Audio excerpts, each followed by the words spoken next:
لله رب العالمين وبنعمته تتم الصالحات أشهد أن لا إله إلا الله وحده لا شريك له وأشهد أن محمدا عبده ورسوله الكريم اللهم صل وسلم على نبينا وسيدنا المصطفى محمد وعلى آله وأصحابه أجمعين أما بعد رب اشرح لي صدري ويسر لي أمري واحلل عقدة من لساني يفقهوا قولي.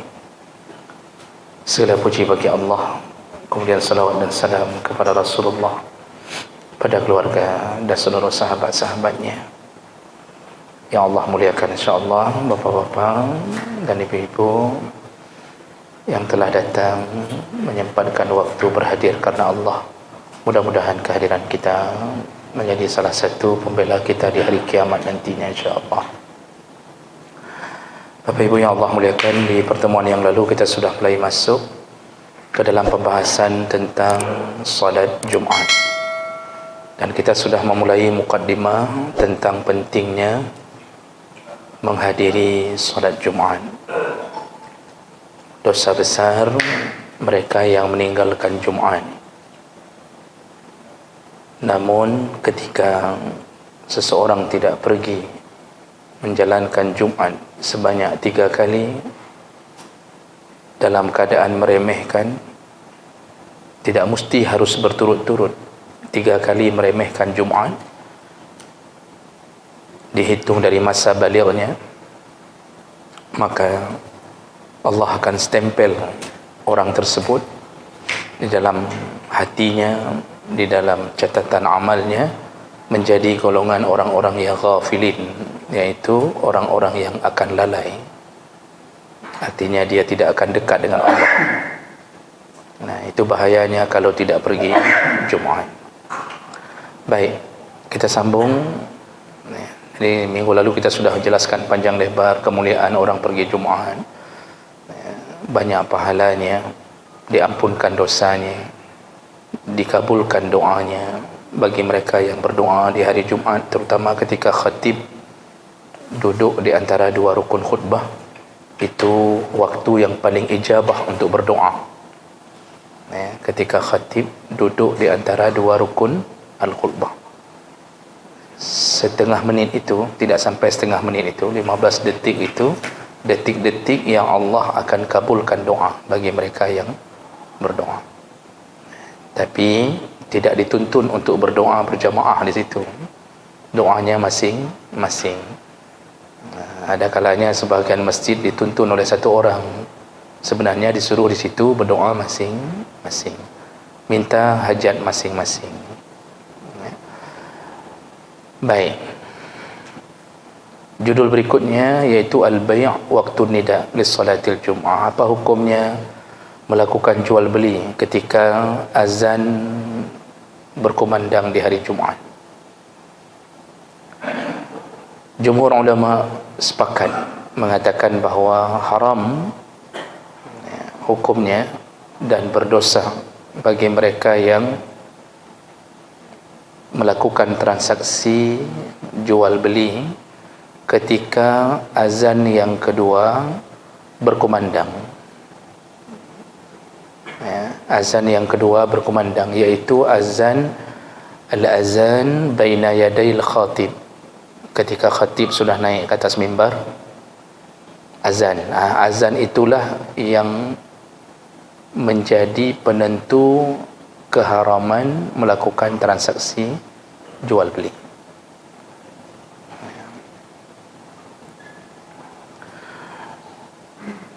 Dan jual beli ini dalam semua kiasan jual beli sama, haram. Transaksi apapun, akad apapun haram kalau sudah azan yang kedua. Di sini disebutkan termasuklah selain daripada jual beli, iaitu terjadinya akad sewa menyewa pas azan, pas kita sedang lakukan transaksi sewa menyewa, al-ijarah, al-uqud min al-ijarah. Wa nikah juga begitu juga, terjadinya akad nikah di waktu sedang azan Jumat kedua haram, berdosa. wasulhin atau akad perdamaian. Buat perdamaian pas azan kedua Jumaat juga tidak dibolehkan. Atau apapun pekerjaan yang sifatnya ada akad di antara dua belah pihak, apapun bentuknya. Menawarkan barang tidak dibolehkan ketika azan berkumandang di waktu azan yang kedua.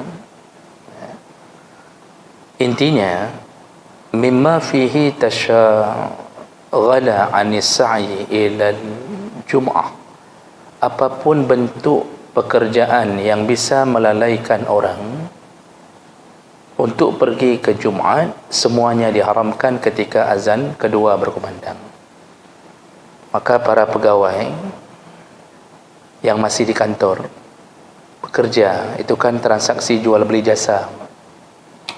Ini udah azan Jumaat kedua, khatib udah naik ke atas mimbar, kita masih di depan komputer menyelesaikan urusan nasabah dalam kantor apapun, itu pun berdosa, haram. Dan dosanya bukan dosa kecil, dosa besar. Semua harus berhenti paling maksimal terakhir ketika azan berkumandang, langsung berhenti, tidak boleh lakukan lagi. Yang jual donat, yang jual minyak wangi di luar masjid, itu sebelum azan kedua sudah harus masuk ke masjid semuanya, tinggalkan. Allah yang melarangnya. Dalam surat Al-Jumu'ah, Allah Subhanahu wa taala mengatakan, "Iza nudiya lis-shalah min yaumil jumu'ah fas'au ila zikrillah wa zaru al-bai'." Kalau sudah datang panggilan di hari Jumaat, maka segeralah berhadir ke Jumaat, wa zaru al-bai', tinggalkanlah jual beli. Ini baik jual beli barang maupun jual beli jasa. Sekarang kan kita banyak kerja jual beli jasa. Yang kerja di perusahaan-perusahaan, kantor-kantor, semuanya terjadi jual beli jasa. Itu wajib berhenti. Banyak yang batat-batat. Maka datang ketika khatib sudah mulai berbicara di setengah, baru sampai. Kenapa? Sibuk di kantor. Alasan enggak dibolehkan oleh pimpinan keluar. Itu yang model-model begitu, pimpinan harus dipecat.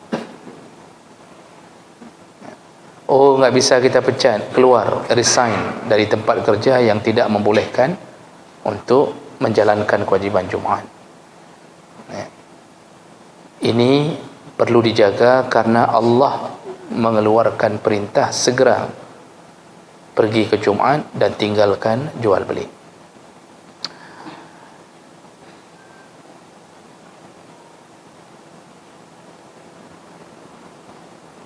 Ditambahkan terutama dalam mazhab Syafi'i, wa adhafa Syafi'iyah annahu yukrahul bai' wa nahwahu qabla al-azan ba'da az-zawal. Kalau tadi pas azan kedua haram melakukan transaksi akad,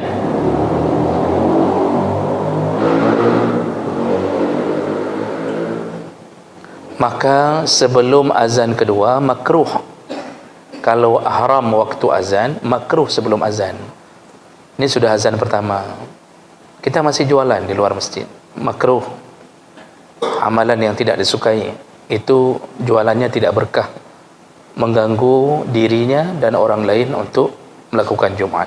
Jadi kalau sebelum azan kedua makruh, ketika azan haram.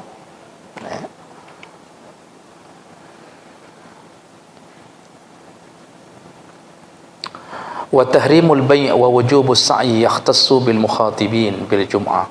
Haramnya jual beli itu atau transaksi apapun hanya diberlakukan atau ditujukan kepada yang diwajibkan Jumaat. Wa amma ghairahum minan nisa was sibyan wal musafirin fala yusbatu fi haqqihim zalik. Orang yang tidak diwajibkan Jumaat seperti perempuan, anak-anak yang belum baligh atau musafir, maka tidak mengapa mereka kalau melakukan transaksi. Perempuan tidak wajib Jumaat, suami pergi Jumaat, kemudian perempuan tersebut enggak tidak menutup tokonya, tapi istrinya yang jaga, bolehkah? Boleh. Syaratnya satu, tidak boleh melayani orang yang wajib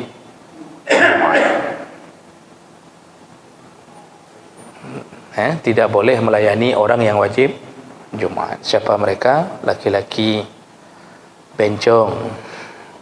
Bencong wajib Jumaat tidak? Wajibnya naga mandum ya. Kalau kita punya toko, kita pergi, kita pesankan pada isteri, "Hello nak jak Jumaat, kau jaga lekah dek beh." Kata isteri, "Boleh, saya jaga." Tiba-tiba datang laki beli rokok, dijual sama isteri ini rokok. Disitulah perempuan itu pun terkena dosa besar, telah melakukan transaksi dengan orang yang wajib Jumaat. Tapi kalau yang datang orang gila, urung pungo, iblau rokok,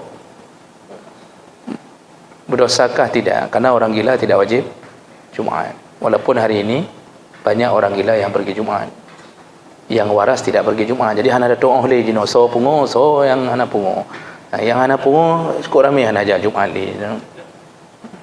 Banyak sekali yang tidak pergi Jumaat. Nah, itu syaratnya. Jadi perempuan boleh melakukan transaksi hanya sesama mereka yang tidak wajib Jumaat. Anak-anak yang belum baligh boleh menjaga toko kerana mereka tidak wajib Jumaat. Namun bagi kita orang tua, hendaknya anak-anak dibawa, terutama yang sudah mumayyiz, yang belum baligh tapi mumayyiz, umur-umur 10 tahun, sebaiknya dibawa agar mereka melekat di hati tentang kewajiban Jumaat. Bolehkah bawa isteri? Seandainya di masjid itu ada kumpulan khusus perempuan pergi Jumaat, apakah sah Jumaatnya? Sah, karena Nabi mengatakan tidak wajib Jumaat bagi perempuan, bukan tidak boleh Jumaat. Tidak wajib Jumaat. Kalau perempuan pingin melakukan solat Jumaat, sahkah Jumaatnya? Sah. Gugurkah solat duhurnya? Gugur. Urindang jak Jumaat, dia lakukan seperti laki-laki. Pulang, perlukah solat duhur kembali? Tidak.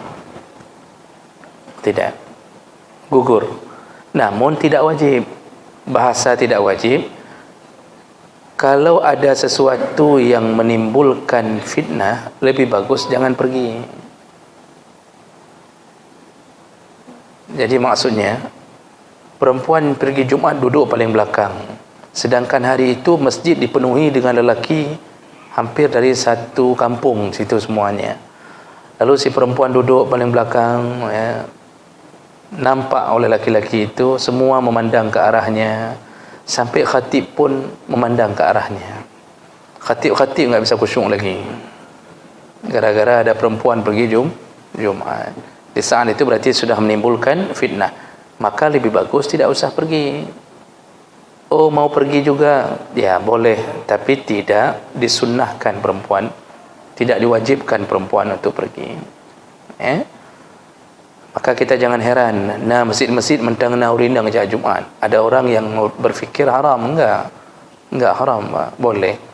Ada masjid-masjid yang ada perempuan belakang, boleh, tapi tetap lebih baik dia salat di rumahnya. Kalau salat jamaah hari-hari aja, perempuan tetap lebih baik di rumah, apalagi salat Jumaat yang hari itu berkumpul semua laki. Baik. Lalu kemudian, kalau terjadi jual beli itu, apakah jual belinya sah? Tadi kan dosa. Sekarang pertanyaannya, jual beli itu sah atau tidak? Atau harus diulang lagi akadnya setelah Jumaat? Jumhur ulama mengatakan jual belinya sah, tetapi berdosa. Sah itu maksudnya cukup syarat, cukup rukun, enggak perlu ulang jual beli itu. Sudah berhak untuk mengambil barang, berhak ambil uang, tak perlu diulang, namun berdosa. Jual beli sah tetapi berdosa. Sama seperti kita salat dengan baju curian. Kita pakai kain sarung, pakai baju hasil curian. Pertanyaannya, salatnya sah tidak? sah.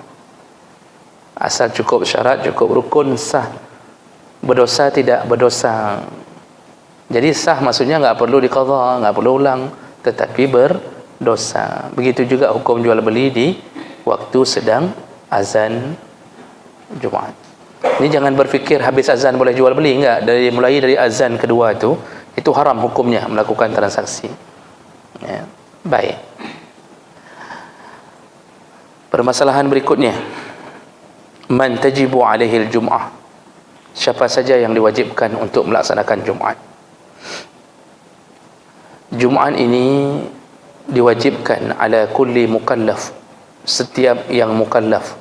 Mukallaf itu iaitu yang sudah baligh wa aqil, baligh dan berakal. Wajib Jumaat kepada yang sudah baligh, berakal, hurran, merdeka, zakaran, laki-laki, muqiman ghaira musafir, orang yang muqim bukan musafir, yang muqim bukan musafir. Tapi nanti ke depan kita akan dapatkan musafir yang tidak wajib Jumaat. Musafir kalau dalam mazhab Syafi'i yang keluar sebelum subuh, sudah rencana ke bandar, dia keluar dari sebelum datang azan subuh, sudah keluar dari rumah, sudah lepas dari kampung, ini dia gugur Jumaat padanya. Tapi yang berangkat setelah solat subuh tetap ada kewajiban Jumaat padanya. Nanti ini ke depan akan kita dapatkan muqim wajib Jumaat, terutama muqim yang berniat berdiam diri di satu tempat melebihi 3 hari, walaupun dia sudah sampai di tempat itu baru 1 hari. Berangkat hari Kamis, mau ke bandar. Kalau kita tanya, Pak Dumoro rencana di bandar, berapa hari rencana di bandar? Dia jawab, ya sekitar 3 hari atau 4 hari lah. Misalnya dia bilang 4 hari lah.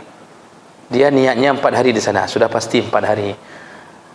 Di hari dia berangkat, misal contohnya hari Kamis, berarti hari Jumaat sampai, contoh ini kan baru 1 hari misal di bandar Aceh. Wajibkah Jumaat? Wajib. Kenapa? Karena dia berniat menjadi muqim. Berniat menjadi muqim. Jadi dihitung dengan niat. Jadi orang salah memahami selama ini, mengira kalau belum 3 hari enggak wajib Jumaat. Masalah niat dalam safar itu yang jadi penentu, bukan berapa hari sudah berada di satu tempat.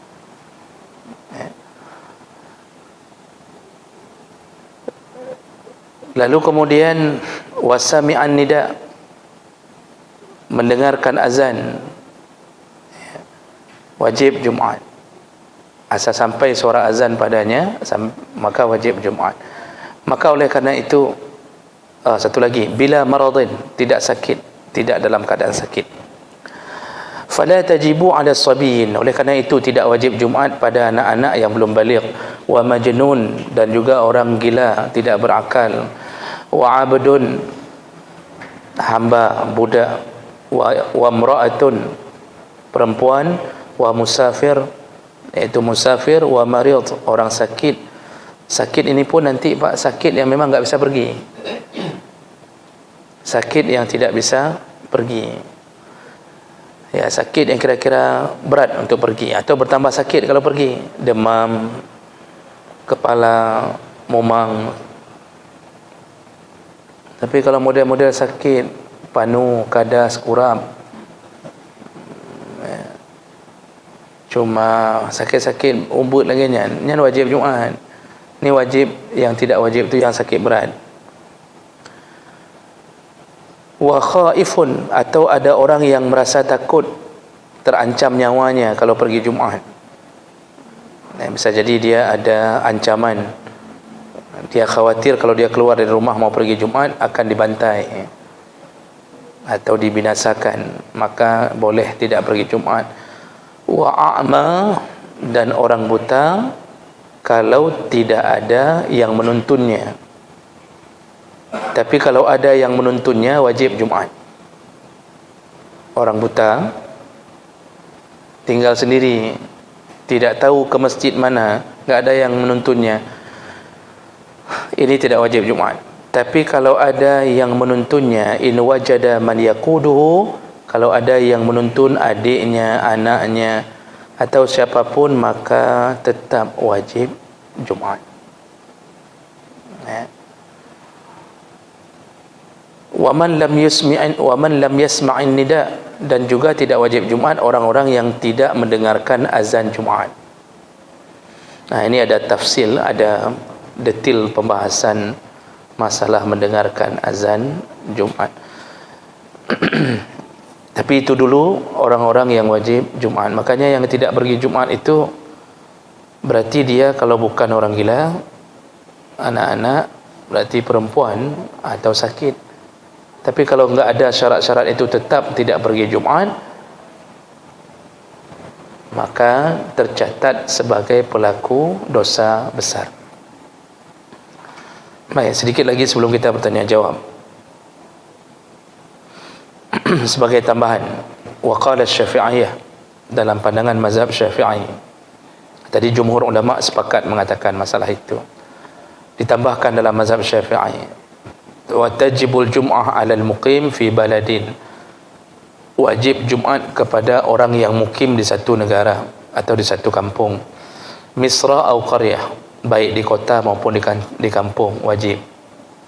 Jadi asal yang namanya mukim, orang yang sudah berniat atau berdiam diri di satu tempat melebihi 3 hari, itu sudah disebut mukim.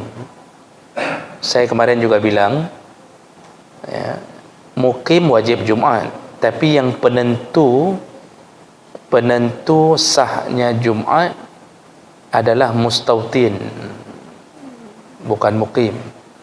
Mustautin yang sudah tidak ada rencana pindah walaupun rumah sewa, itu mustautin.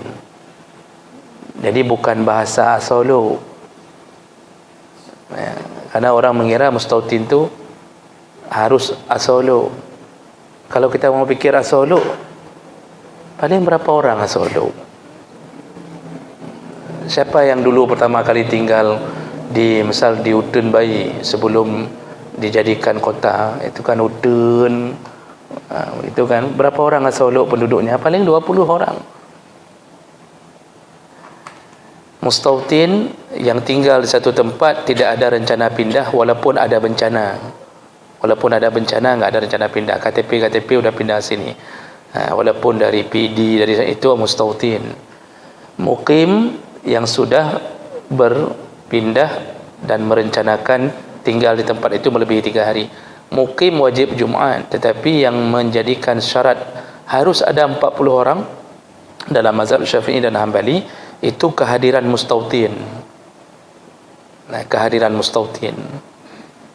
Nah, jadi disebutkan wajib Jumaat pada mukim di satu negara, kota atau kampung, sami'an nida, baik dia mendengarkan azan atau tidak mendengarkan azan, wajib Jumaat.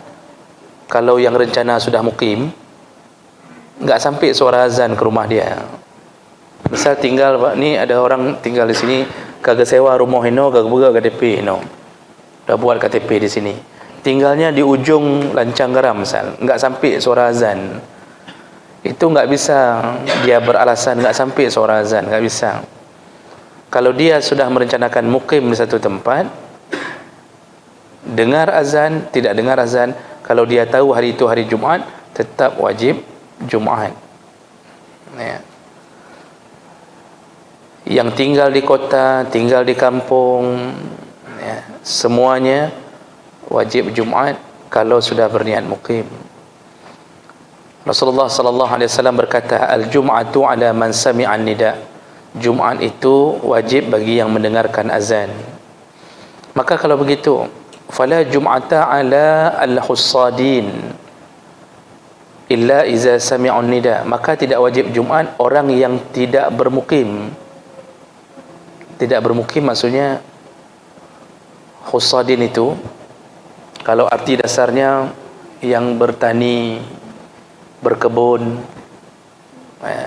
dia datang ke tempat itu untuk berkebun misal.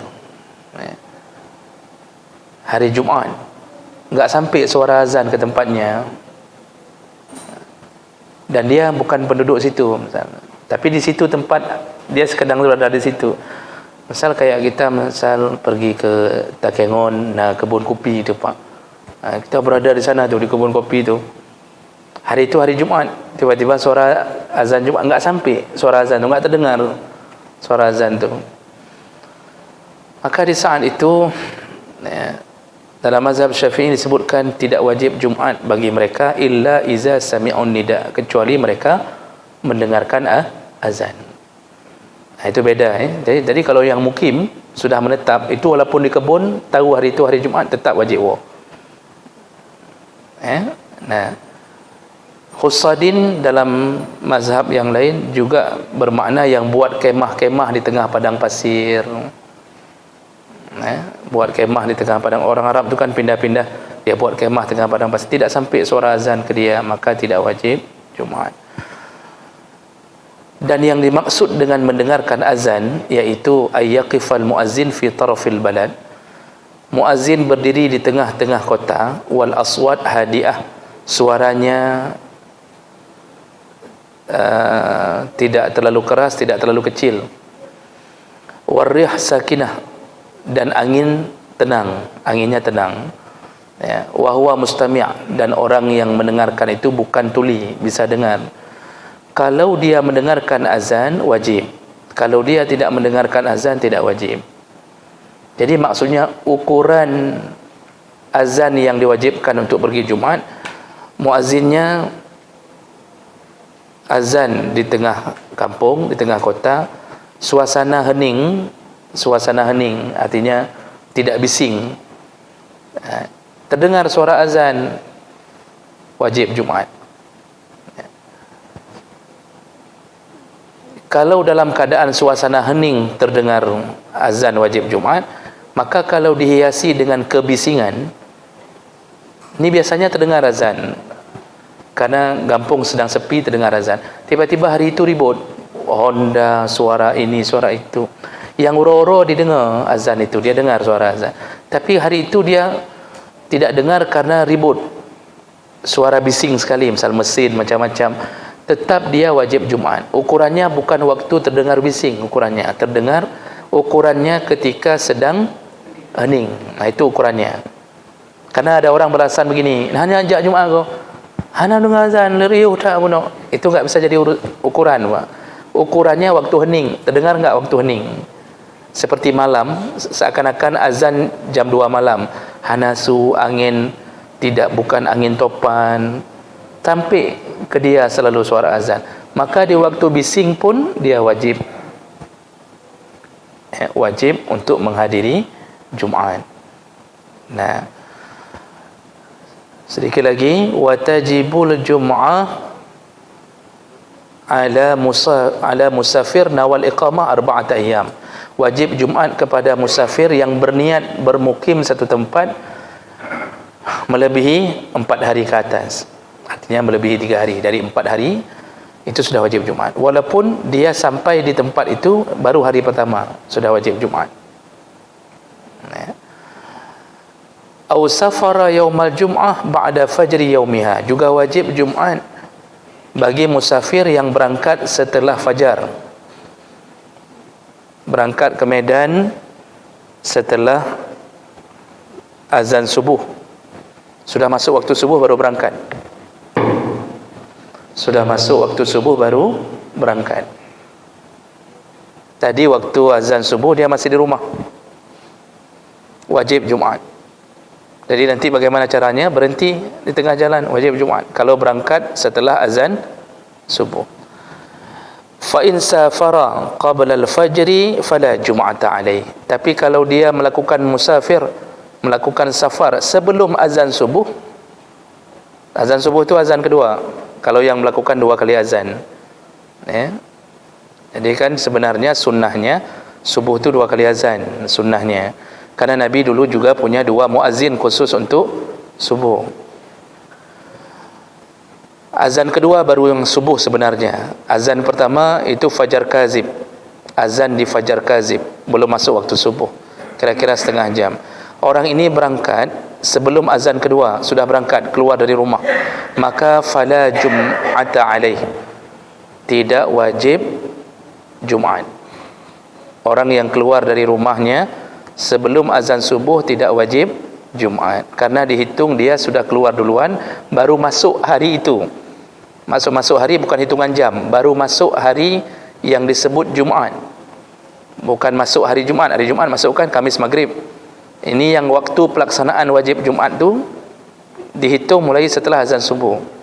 Makanya tidak disebut mandi Jumat kalau mandinya sebelum azan subuh. Ya Bapak Ibu, hana ge kira mano Jumat kalau mandi sebelum azan subuh. Maka yang mandi junub sebelum azan subuhnya harus manolom dia kena Jumat. Jadi hitungan yang disebut sudah mulai wajib Jumat setelah azan subuh tu. Makanya dihitung pahala yang dapat pahala menyembelih seekor unta itu kan dari jam pertama, itu habis azan subuh, habis salat subuh, itu baru dihitung. Nah, jadi oleh kerana itu seorang musafir yang keluar dari rumah sebelum azan subuh enggak wajib Jumat. Jadi apa yang dilakukan? Gugur Jumatnya. Boleh langsung solat duhur. Jadi ketika dalam perjalanan dia lewati masjid, dia lewati jihad. Tapi yang keluar setelah azan subuh itu tetap wajib Jumat. Tetap wajib. Seharusnya pengajian ini didengar oleh supir L200. Seharusnya pengajian ini, kalimat ini didengarkan oleh supir L300, supir High Ace, itu wajib dengar. Ya, karena sudah jadi kebiasaan seakan-akan free Jumat, tiap-tiap ini free. Hanya semayang. Masih bagus yang merah-merah itu. Apa yang merahnya? Penanjira? IRJ. Itu mereka ada satu peraturan wajib turn. Kalau enggak dipecat itu supirnya. Jadi orang yang keluar sebelum azan subuh tidak wajib Jumat, boleh langsung lakukan duhur. Kemudian baru sah Jumat bil adad al matlub wa huwa 40 bil musafir. Baru wajib Jumat kalau bilangan Jumat itu adalah 40 orang. Bal la budda min kaunil arba'in mutawatinin. 40 orang itu adalah mustautin, orang yang sudah berdiam, tidak ada rencana pindah dari tempat atau kampung tersebut. Hitungannya 40 orang itu. Minggu yang lalu sudah ditanya tentang bagaimana orang yang mengulang Jumat dengan zuhur. Saya sudah jawab, kalau cukup semua syarat 40 ada, tidak ada ta'adud masjid, maka jangan lakukan i'adah zuhur. Jangan lakukan i'adah zuhur kalau semua sudah lengkap. Jangan ragu-ragukan Jumat sendiri. Nanti ke depan baru dijelaskan dengan detail kenapa ada bilangan 40, ada yang bilangan 12 orang. Itu semua ada dalil. Mazhab Syafi'i dan Hambali mengatakan 40 karena hadis Nabi menyebutkan, yaitu dari Ka'ab bin Malik radhiyallahu anhu, anna awwala man jama'a bihim fil Madinah As'ad bin Zararah radhiyallahu anhu. Orang yang pertama sekali mendirikan dan mengajak untuk salat Jumat di Madinah adalah As'ad bin Zararah. Sebelum Nabi hijrah sudah ada Jumat. Wa kanu yauma izin arba'in, dan yang melakukan Jumat di waktu pertama kali Jumat itu bilangannya adalah 40. Ini di antara dalil yang menyatakan 40 orang. Mazhab Hambali pun mengatakan begitu, 40 orang. Nanti ada mazhab yang lain dengan jumlah yang berbeda. Baik, itu perkara yang paling penting tentang siapa-siapa kewajiban orang-orang yang wajib Jumat.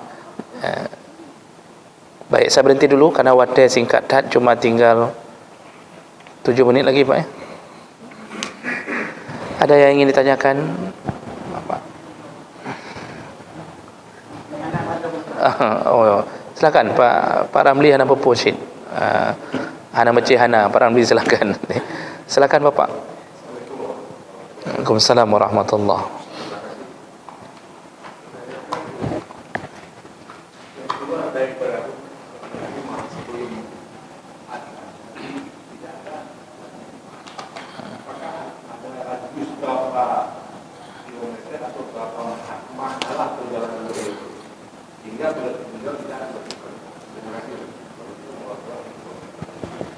Assalamualaikum warahmatullahi wabarakatuh. Bagus, ini pertanyaan bisa membantu kita semuanya.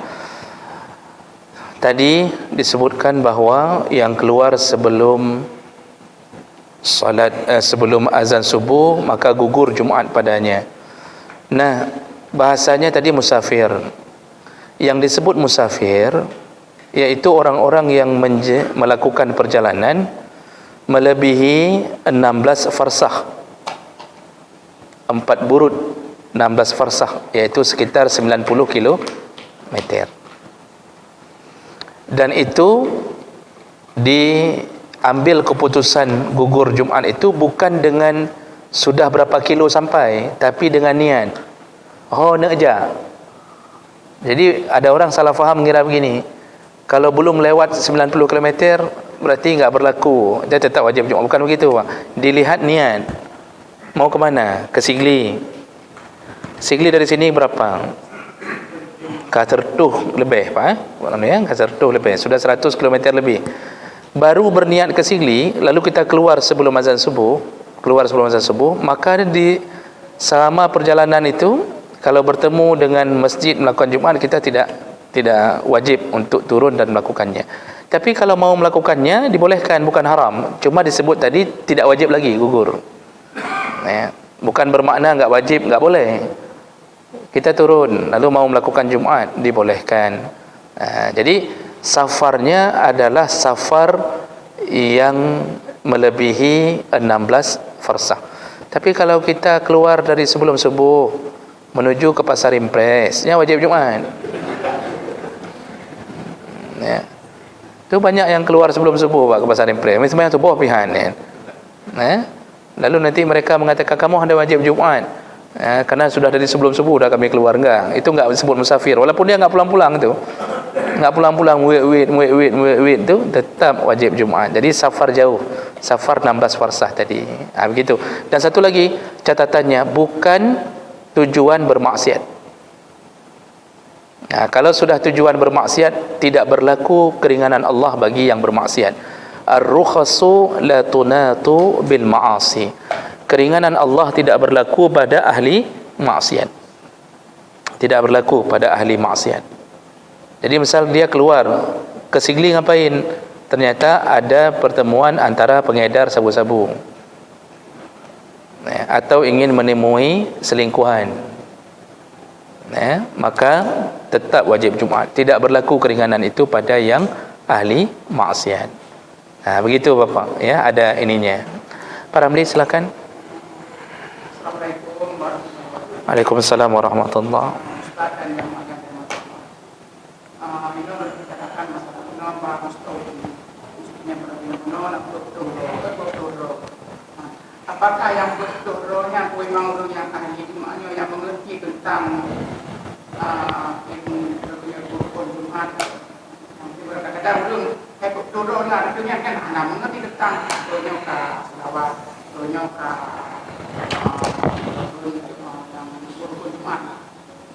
mesti ulun ketepu pelakuknya mesti ketepu yang rukun Jumat. Baik. Mustautin yang bisa mempengaruhi sah tidak sahnya Jumaat itu secara umum mereka tahu walaupun tidak mendalam. Tidak tahu ini rukun keberapa, setelah itu bagaimana, tapi secara umum mereka tahu bahawa ini sedang berucap pujian, ini salawat. Itu sudah cukup, Pak. Hana mecih mandum haru kedepa sampai uluk dalam urusannya hana. Sekadar mereka tahu ni hari Jumaat, betul tahu rukun khutbah itu sah ada rukun, tahu sekadar itu sudah. Karena pada dasarnya nanti mereka yang diminta adalah diperdengarkan rukun-rukun itu. Jadi lebih kepada diperdengarkan, bukan wajib mendengar. Makanya khatib tu harus lantang ketika membaca rukun, harus lantang suara. Ketika diperdengarkan sampai ke telinga, walaupun di antara mereka ada yang terdengar-dengarhan, tapi teruk bat telinga ngelinyung, walaupun meraba-raba nyo telawut tapi itu tetap sudah layak untuk disebut bilangan 40 sebagai orang yang sah, Jumaat yang sah. Jadi enggak mesti harus mandu mustautinnya kita beri training dulu nyokah berdengar menyohan anak enggak sampai ke situ. Secara umum mentah kaji. Dengan dia pergi Jumaat otomatis biasanya orang dah mulai tahu tentang hal-hal tersebut. Kira-kira menan. Nanti ada pembahasan khusus tentang siapa mustautin, apa syarat-syaratnya. Sudah watai kata azan ya. Baik, kalau begitu nanti insya-Allah kita sambung di pertemuan yang akan datang. Kita cukupkan. Subhanakallahumma bihamdik asyhadu an la ilaha illa anta astaghfiruka wa atubu ilaik. Wassalamualaikum warahmatullahi wabarakatuh.